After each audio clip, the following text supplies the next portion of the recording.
Christopher Snowden is head of lifestyle economics at the think tank the Institute of Economic Affairs and author of Killjoys A critique of paternalism. He argues that the modern obsession with nanny-state culture is not about protecting public health but control. Speaking on Newsnight, he said, "The endless tide of nanny-state regulation does not seem to be making us any healthier, and it certainly is not making us any happier. It cannot be good for our collective mental health to think that drinking a pint of beer a day is hazardous drinking, or that a whiff of tobacco smoke is a mortal danger, or that a teaspoon of sugar is a unit of harm." BBC. Christopher Snowden argues the nanny-state is about control rather than health. This is not healthy.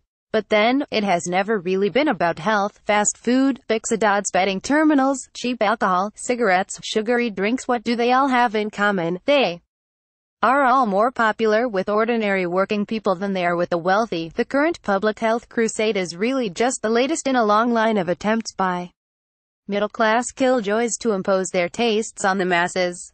Thursday, July 20, 2017. Common health myths and old wives' tales. That's not the job of government. And yet, the new breed of Puritans is being funded with taxpayers' money. Mr. Snowden's book, Killjoys, offers a critique of the health paternalism that has been adopted by governments around the world. He argues that the current measures of politicians introducing laws to discourage legal activities such as smoking violates their personal liberties. Therefore, it violates John Stuart Mill's famous principle that people should be free to do whatever they like, provided they harm no one but themselves.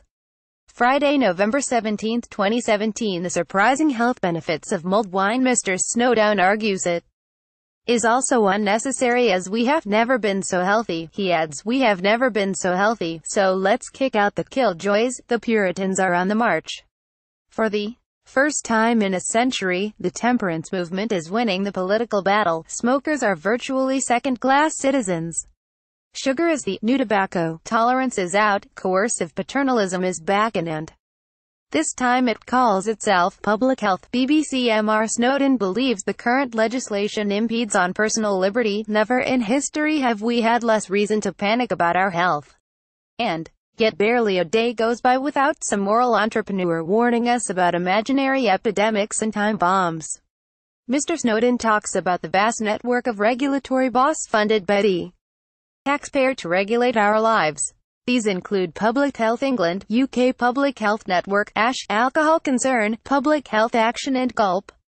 Mr. Snowden argues the money should instead be invested into the NHS. BBC. Mr. Snowden talks about the vast network of regulatory boss funded by the taxpayer. He concludes, a vast network of state-funded gazebos exists to regulate our lives.